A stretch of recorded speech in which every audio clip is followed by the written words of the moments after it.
হইল অনেক স্তব গদ গদ বাণী সহসবন পদন ফকির হইল ব্রাহ্মণ দেখিয়া তাহা বিস্মিত হইল ব্রাহ্মণ বলেন প্রভু পুজিব তোমায় পূজার পদ্ধতি বল ধরিতে পায় ফকির বলেন শুনো হে দ্বিজবর যেটি করি পূজা করি সবিস্তার গদব ধান্না দিয়ার সুয়াসর গুড়া স্বগণ্ড পান গোভা গ্রাম বাছরা সুয়াসর চিনি কিংবা ক্ষুদ্র দিবে তিনি কিংবা দুগ্ধ সহ ভক্তিতে পুজিবে সহযতনে করি সব পূজা আয়োজন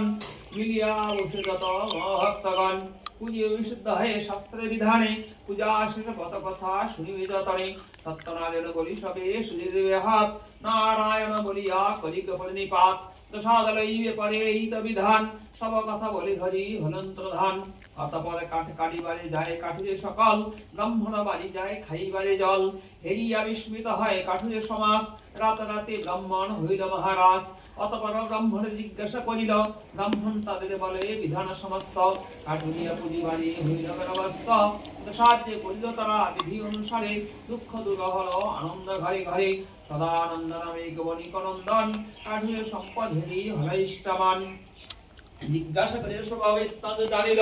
শুনিয়া সাধুর প্রাণে ভক্ত বজিল সাধু বলে তুল নাই অন্য ধরে কর্ণ নাই দুঃখ তাই জাগে সদা মনে যদ্দাবি আমাদেরকে জানবে তনয়া সত্যনারায়ণ পূজা করি আনন্দিত হইয়া এত বলি গেল সাধু অঙ্গীকারি করি যথাকালী জন্মে কন্যা পরমা সুন্দরী সত্যনারায়ণ কথা সাধু যে ভুলিল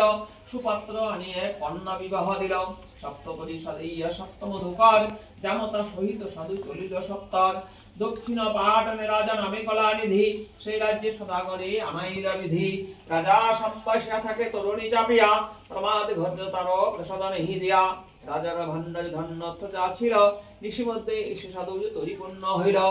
ছলে পেয়ে রাজা তার সর্বস্ব লুটিল শ্বশুর জামাতারে কারাগারে দিল শ্বশুর জামাতারে বন্দি কারাগৃহে সত্যনারায়ণ সত্যদেব শ্রী নরপতি হে মহারাজ আমার বচন কলিযুগে পূজা করি সত্যনারায়ণ সদাগরে দিগজন শ্বশুর জামাই বিনা দেশে বসে আছে তোমারে জানাই প্রভাত হইলে পরে দিগি সদাগরে দশবন হন তুমি তুঝিলে আদরে বলিতে বলিতে হইল মহন মধ্যে